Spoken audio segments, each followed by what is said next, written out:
My eldest, Chiara, is mixed race. Her father is Zulu. And my youngest, Isabella, is the whitest child you've ever seen. You know that sort of see-through white where you see the blue veins? That's how white she is.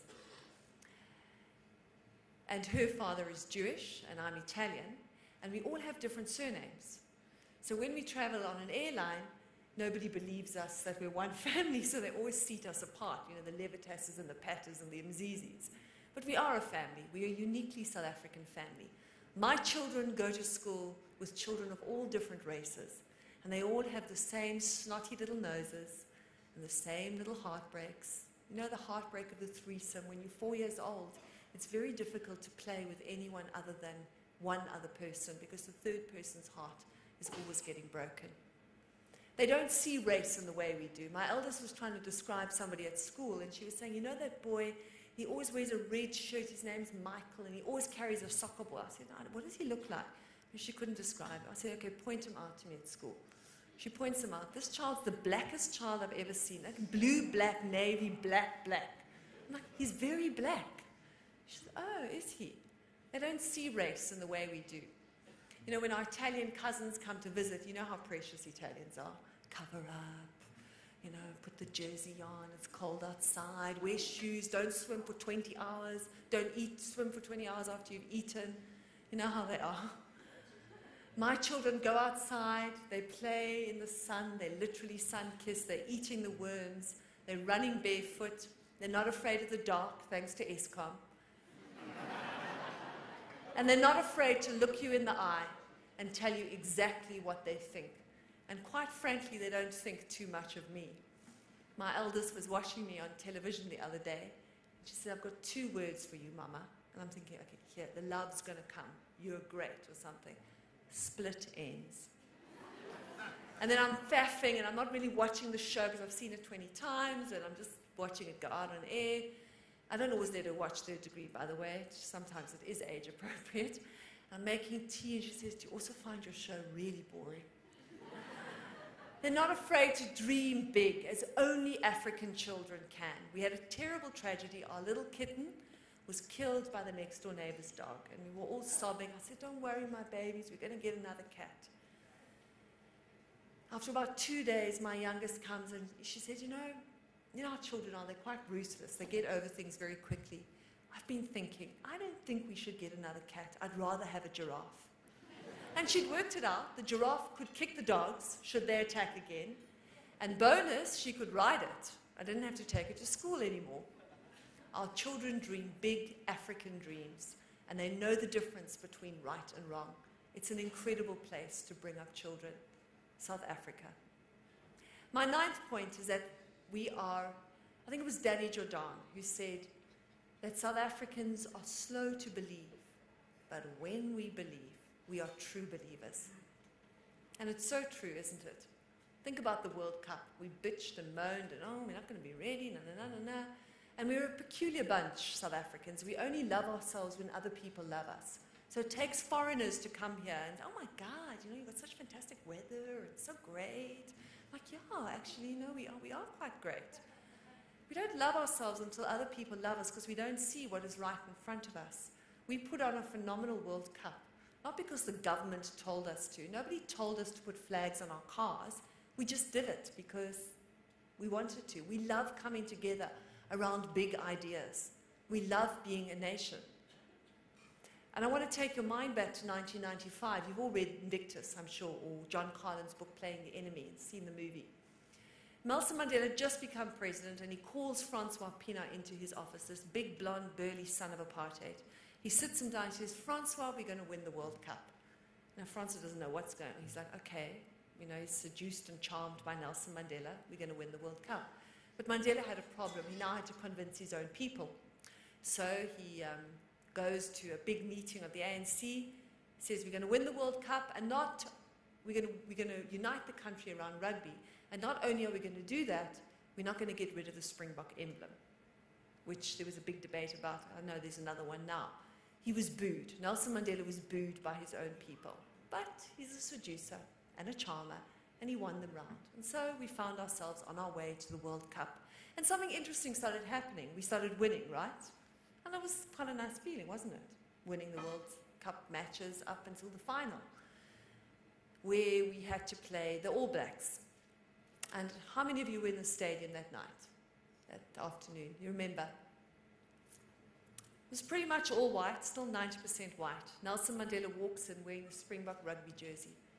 And as he walks into that stadium, there's dead silence. You could hear a pin drop, dead silence. And then slowly, the crowd starts chanting, Nelson, Nelson, and it gets louder and louder and louder. It was an incredible moment. But now we had a problem. We had to actually win the game against the All Blacks, only the best team in the world. And I understand why Clint Eastwood wanted to make a movie, because you couldn't have scripted a better final, right up until that last drop kick by Joel Strunsky, the only Jewish member of the team. And as Nelson Mandela comes out and hands that trophy over to Francois Pienaar, he says, Francois, thank you for what you have done for this country. And with great presence of mind, Francois retorts and says, no, Mr. President, thank you. And in that moment, a nation was born. Because in that moment, we knew what it meant to be South African. We are slow to believe, but when we believe, we are true believers. Which brings me to my final point, Nelson Mandela. I was very privileged, as you heard, to cover him for a long time, and I was like his little shadow. I had my radio equipment on the one side, and on the other side a cell phone, remember them? Those giant Nokia things that we got, we were so excited. Very useful in the townships, dangerous weapons. And everywhere Nelson went, there I was. He was, Deborah, how are you? How have you eaten? You know, he used to tell his bodyguards, smile when you push the people. I always think bodyguards represent the characteristics of their principles. With Nelson Mandela, it was smile when you push the people. Thabo Mbeki's bodyguards just ignored us.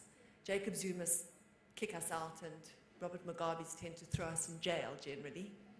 But Nelson Mandela told his bodyguards to smile when they pushed us out of the way.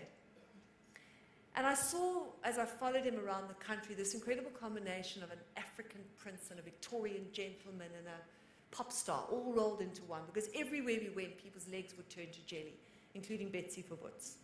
But that isn't it. That isn't what makes Nelson Mandela great. And it's not his reconciliatory spirit, which is truly remarkable. And nor is it his ability to see the good in everyone first, because that is what he does. He sees the good first. If you betray him, that's it. But until that moment, he sees only good in people, and he treats them accordingly. It's something far, far deep, and I want to share 3 short stories with you which illustrate it. The first is when he moved into his all-white suburb in Houghton. And he wasn't president yet. The ANC had bought him a fancy house to entertain all the heads of state that were coming to pay homage to him. And he decided that in accordance with African tradition, he was going to introduce himself to his neighbors. And he wasn't going to stand on protocol. He wasn't going to phone. He was just going to rock up. So he walks across to the next door neighbor's house with a string of bodyguards. They were all black still because he wasn't president yet. And rings the bell, and the housewife looks out, and she just sees this long line of black men. And she does what any good housewife would. She calls ADT security. They come to a screeching halt.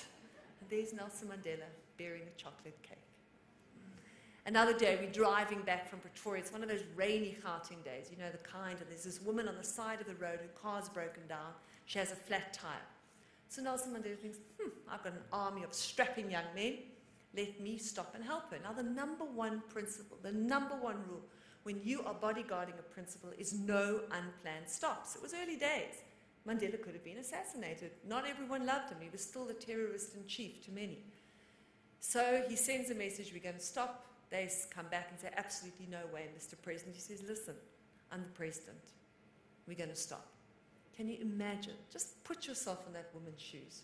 Can you imagine her surprise when she looks up from the flat tire and she sees this elderly black gentleman in a long black coat carrying a black umbrella saying, may I help you?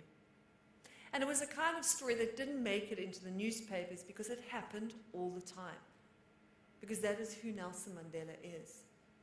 He is a man who doesn't need the fine things of life. He gave 1/3 of his salary to charity. He carries a chewed Bic pen to the point that Bic wanted to do an advert on him His bodyguards carry fancy pens, Mont Blancs, you name it, in case he has to attend an official signing ceremony. But to this day, a chewed big pen. The same battered briefcase he got when he came out of jail carries part 2 of The Long Walk to Freedom. So best you start reading part 1. I know you haven't all read it. It's a bit like the Bible, isn't it? Because he doesn't need the Guccis and the Pradas, sadly for us. He doesn't. He has no need of the fine things of life. But he is a man who knows what is important. He's a man who's not afraid to admit, as a leader, that he doesn't know everything. I was at his house once, this time to see Graça Michelle, and he comes in and says, "Hello, Deborah, how are you?" "Fine." "I'm sorry I can't stay. I've got to go and meet the Spice Girls." I'm like, "That's cool, Mel Beam. I'll have a great time." And as he gets to the door, he turns around and he says, "Deborah, who are these Spice Girls?" Of course, half an hour later, "Yeah, it's the happiest day of my life." He was a man who was not afraid to admit that he didn't know everything. Because that's what a leader does. Sometimes I suspect he did know and pretended not to know, to put others at ease. But he knew the important things. If you ask his bodyguards what the fundamental difference is between the de Klerk and the Mandela era, they will tell you, de Klerk never knew our names. Mandela knows the names of every single one of his bodyguards, and their wives, and when their wives are expecting children. Because the thing that makes Nelson Mandela great is that he understands that the art of leadership is about servanthood, that being a leader is to be a servant, and that to be a leader, you have to be humble. It is his humility that makes him so great. Nelson Mandela, born of South African soil, shaped by our South African experiences. We gave the world Nelson Mandela, and that is why our country is so great. Thank you.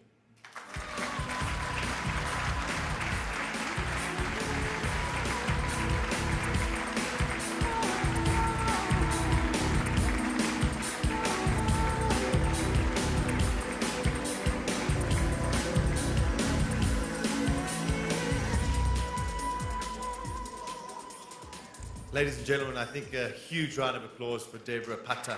Wow.